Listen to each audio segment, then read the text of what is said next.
हमारे शिक्षक के काय प्रियदर्शी।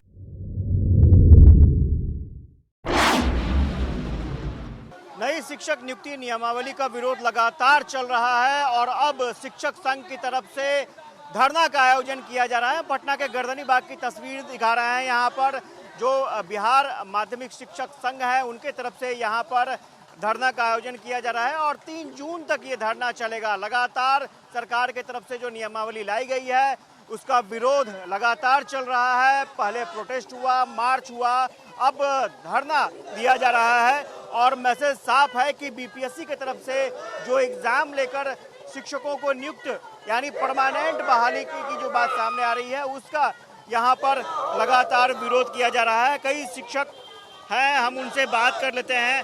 मैडम, ये बताइए कि ये विरोध क्यों आप लोगों की तरफ से दर्ज कराया जा रहा है? हम लोगों का जो सर्विस है वो 10-15 वर्ष पुराना हो चुका है और नए अभ्यर्थियों के साथ हम लोग को परीक्षा में बैठाया जा रहा है। यह हम लोग के गरिमा के बिल्कुल खिलाफ बात है और अब ये संभव भी नहीं है। आखिर हमारी सेवा का प्रतिदान सरकार कब देगी? कब वो समय आएगा? हमारे पहले भी राज्यकर्मी, अब हमारे पीछे भी राज्यकर्मी आ जाएंगे। हम लोग तो संक्रमण काल के शिक्षक बन के रह जाएंगे।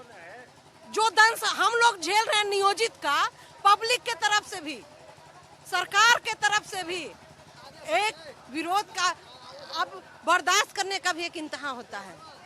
सरकार को अब सुनना ही पड़ेगा, अपने शिक्षकों पर ध्यान देना ही पड़ेगा, क्योंकि हम लोग ऐसे नहीं आए, सारे मानकों को कंप्लीट करके आए हैं और माननीय मुख्यमंत्री के द्वारा ही नियुक्त किए हुए शिक्षक हम लोग हैं। और हम लोगों ने उस समय की जो योग्यता थी, सारी योग्यता को हम लोगों ने बीएड किया है, स्टेट किया है, टेट किया है, जितना कुछ उस समय के था योग्यता हम लोगों ने कंप्लीट करके हम लोग सर्विस में आए हैं। और फिर भी हम लोग के साथ दो तरह का व्यवहार क्यों किया जाता है? कहा जा रहा है कि एग्जाम देने में जब क्या आपत्ति है, जब आप लोग सब चीज एग्जाम देने का भी एक समय होता है, उम्र सीमा निर्धारित होती है। आज जो 2 साल 4 साल में जो रिटायर कर जाएंगे उनको मजाक बना के छोड़ दिया गया है, बीपीएससी में बैठाने की बात कही जा रही है। आप इस बात को समझिए कि अगर हम एग्जाम में बैठ रहे हैं और नए भी बैठ रहे हैं, क्या ये शोभनीय लगेगा? और इतने दिन तक हमारी योग्यता पे कोई सवाल नहीं, अचानक ये योग्यता पे सवाल कैसे खड़ा हो रहा है? क्यों खड़ा हो रहा है? अभ्यर्थी जो है आज आ रहे हैं, वही मेरे साथ भी हो सकता है बैठे, कैसा लगेगा? आप इस बात को खुद भी सोचिए। एग्जाम देने में क्या आपत्ति लग रही है?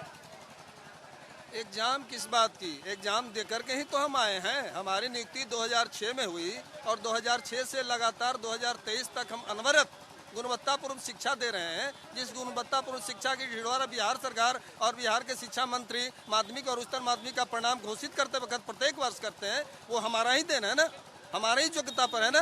तो ऐसी स्थिति में हमारी योग्यता पर प्रश्न चिन्ह क्यों? हमें तत्काल राजकर्मी का दर्जा दे, यही एक मुख्य मांग हमारा है। शिक्षा मंत्री ने कहा कि विरोध करना बिल्कुल गलत है और जो भी राजनीतिक दल भी विरोध कर रहे हैं, चूंकि लेफ्ट पार्टीज की तरफ से लगातार अलग अलग दलों से मुलाकात भी किया गया, लेकिन जो भी राजनीतिक दल विरोध कर रहे हैं वो भी गलत है। आज शिक्षा मंत्री अगर विरोधी दल में होते, सत्ता पक्ष के नहीं होते, तो वो भी विरोध करते। विपरीत परिस्थितियों में शिक्षकों को प्रताड़ित और शोषण करने की प्रक्रिया इन लोगों ने अपनाई है। 2006 से सारी शिक्षक इकाइयों की समाप्ति कर दिए, सारी सुविधाओं को समाप्त कर दिए, वेतनमान समाप्त कर दिए और उसके बाद जब ये बहाल कर लिए उसके बाद वेतनमान नहीं दिए, कोई सेवा शर्त आज तक नहीं इन्होंने दिया।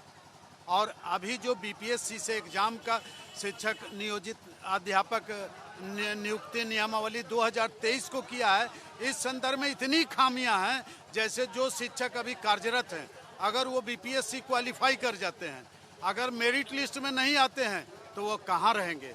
दूसरी बात, अगर जो शिक्षक इन्हीं के बीच में से प्रतियोगिता परीक्षा में पास कर गए, उत्तीर्ण हो गए, उनकी पोस्टिंग कहाँ होगी?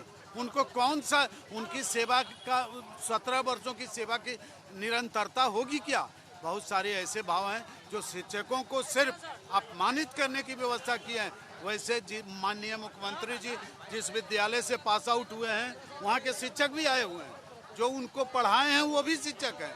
ऐसी स्थिति है, शिक्षकों की समस्याओं को इन लोगों ने ही किया है और शिक्षकों की समस्याओं पर बहुत सारी ऐसी स्थितियां हैं कि शिक्षक आज इस स्थिति में आने को, आंदोलन करने को मजबूर हो गए। शिक्षक आंदोलन करने को मजबूर हो चुके हैं और तस्वीरों में आप देख सकते हैं कि किस तरह से लगातार यहाँ पर धरना और प्रदर्शन चल रहा है और 3 जून तक लगातार यहाँ पर प्रोटेस्ट जारी रहेगा, धरना जारी रहेगा। और आने वाले समय में चूंकि ये कहा जा रहा है कि अगर इस तरह के प्रोटेस्ट में शिक्षक शामिल होंगे तो उन पर कार्रवाई भी होगी। देखना दिलचस्प होगा कि शिक्षा विभाग अब क्या एक्शन लेता है ऐसे शिक्षकों पर। कैमरा पर्सन के साथ आशुतोष